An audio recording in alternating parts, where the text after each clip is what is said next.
बिस्मिल्लाहिर्रहमानिर्रहीम, अस्सलाम वालेकुम।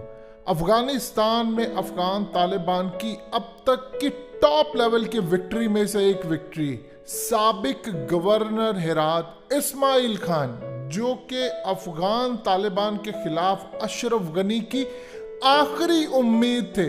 अफगान तालिबान ने उनको अरेस्ट कर लिया है और इससे बड़ी डेवलपमेंट कोई और नहीं हो सकती कि सिर्फ लास्ट 2 मोमेंट्स रह गए थे या 2 लोग रह गए थे जो इस वक्त अशरफ गनी जिन पर तकिया किए हुए था। एक गवर्नर जो साबिक इस्माइल खान और इसके साथ रशीद दोस्तम।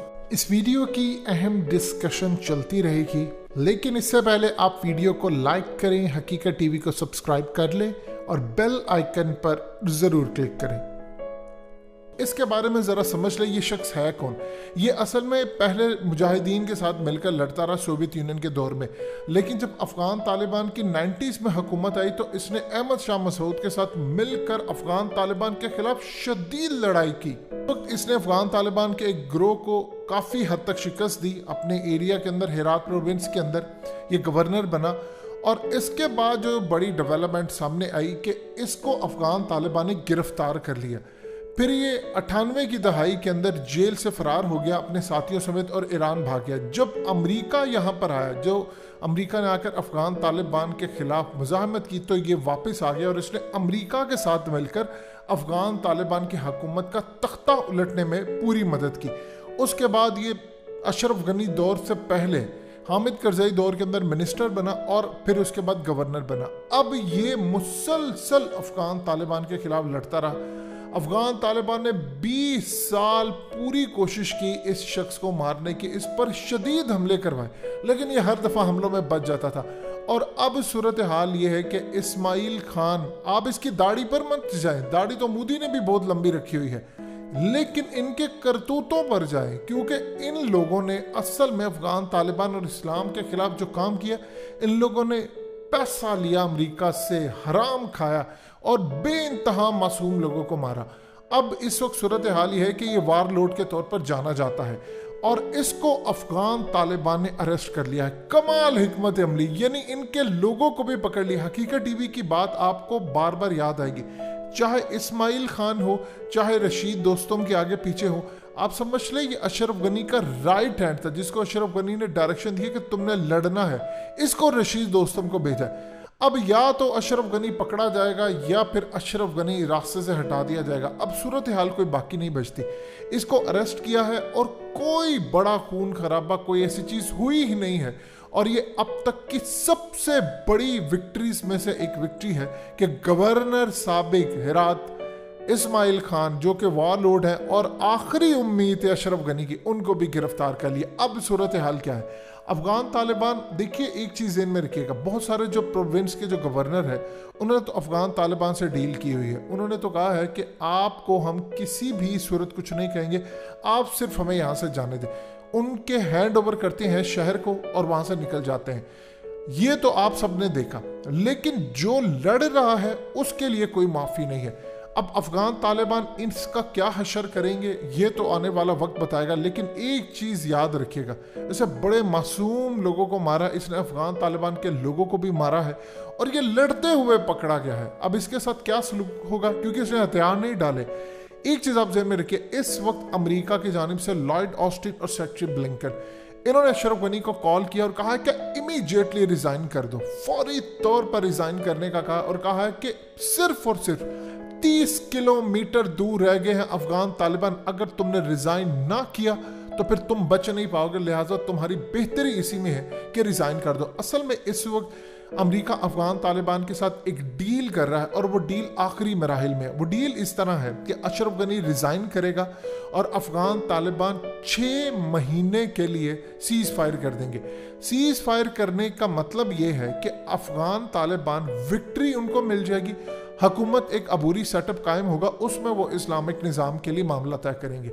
अशरफ गनी ये काम नहीं चाह रहा और इंडिया भी ये काम नहीं चाह रहा, असल में इसराइल भी ये नहीं चाह रहा। अमेरिका असल में इसलिए गुस्से में है कि आप ज़रा मनाजिर देखिए, उनकी आपने गाड़ियां पकड़ी हैं और गाड़ियां पकड़कर आप बच्चों को बिठाकर घुमा रहे हैं पूरे का पूरा शहर, और विजुअल्स जा रहे हैं इंटरनेशनल सतह के ऊपर। और जब ये वीडियोस, ये मनाजिर इंटरनेशनल मीडिया पर जाते हैं तो वहां पर उनकी आर्मी से, उनकी एयरफोर्स से, उनके इंटेलिजेंस इदारों से पूछ रहे हैं कि आपने 20 साल झक मारी है यहाँ पर, आपने किया क्या है, आप कर क्या रहे हो वहां पर, आप कोई काम नहीं कर सके।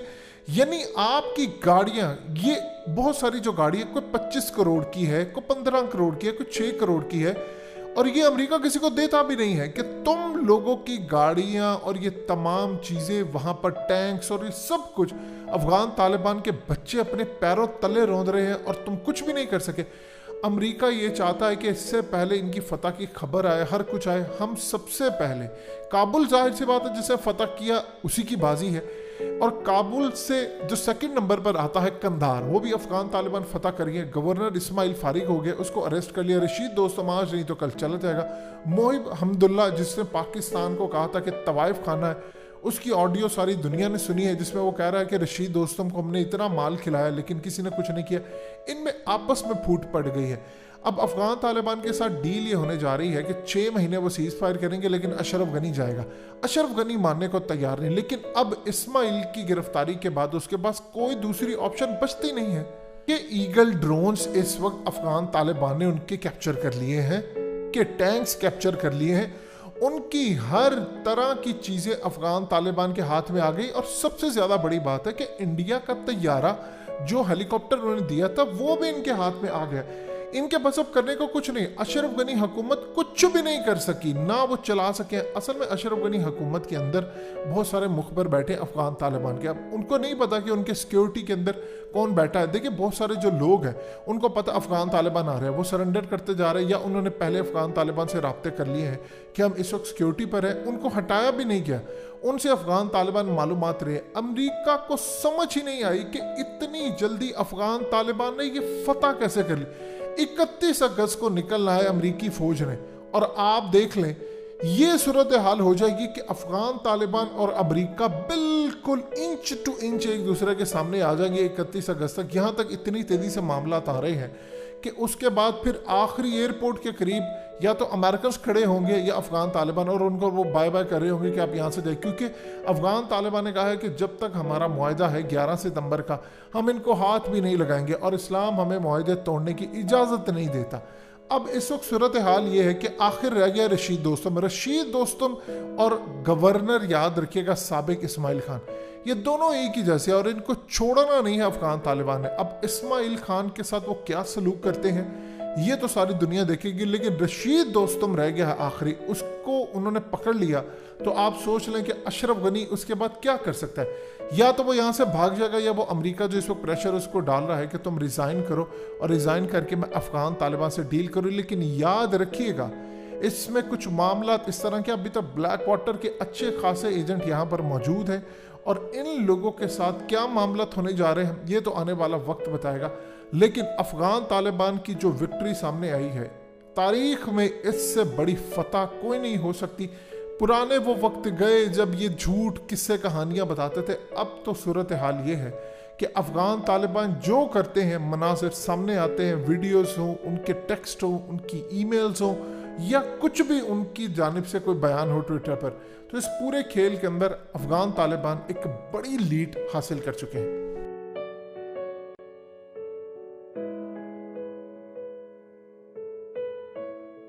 हकीकत टीवी को सब्सक्राइब करना मत भूलें, वीडियो को लाइक करें, शेयर करें, और कमेंट सेक्शन में अपनी राय का इजहार जरूर करें।